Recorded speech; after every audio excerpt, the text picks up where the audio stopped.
ज्ञान the treasure में आपका स्वागत है। और हम आपको बताएंगे भगवान शिव के बारे में जो गलत फहमियाँ हैं, उनके रूप भेद का रहस्य। सबसे पहली भ्रांति तो ये है कि शिव का कोई मूर्त रूप है और वे किसी लोक में रहते हैं। नहीं, सदाशिव निराकार परमात्मा का नाम है, उस परम तत्व का जिससे यह सृष्टि बनी है। इस सृष्टि के समस्त रूपों में वही सार हैं।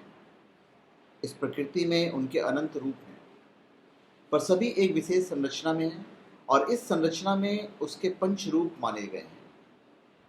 हम भी उसी संरचना में हैं, इसलिए अपने शरीर में उनका स्थान जानना चाहिए। एक रूप कैलाशपति शिव का है, जो हमारे शीर्ष के चांद के मध्य बिंदु रूप हैं। इनके चारों ओर पार्वती का निवास है। इससे मस्तिष्क की जटाएं विकसित होती है। दूसरा रूप हमारे कंठ के मूल में है, जो रीढ़ और कंधे की जोड़ की घुंडी के मध्य है। इनसे हमारा भाव उत्पन्न होता है।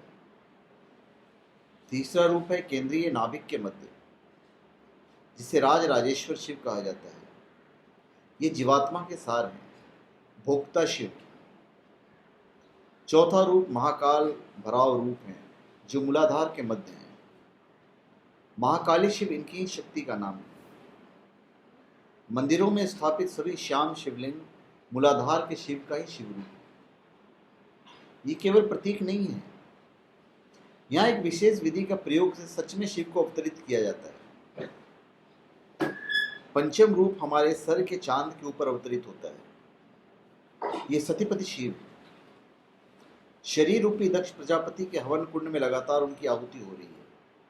यही हमारा अमृत है, जिससे हमारा जीवन या पोषण। जो भी हम मानवों जैसे रूपों को कैलेंडर याति में दिखाते हैं भगवान शिव, वे ध्यान लगाने के लिए भाव रूप हैं। प्राचीन कई ग्रंथों में प्राचीन आचार्यों ने स्पष्ट किया है, यह तंत्र की किसी अमूर्त शक्ति को अपने शरीर में लाने की एक टेक्निक है। इन शक्तियों को मूर्त रूप में कहीं होने की बात सोचना घोर अज्ञानता है। यह संपूर्ण प्रकृति उन्हीं का महाकाल रूप है।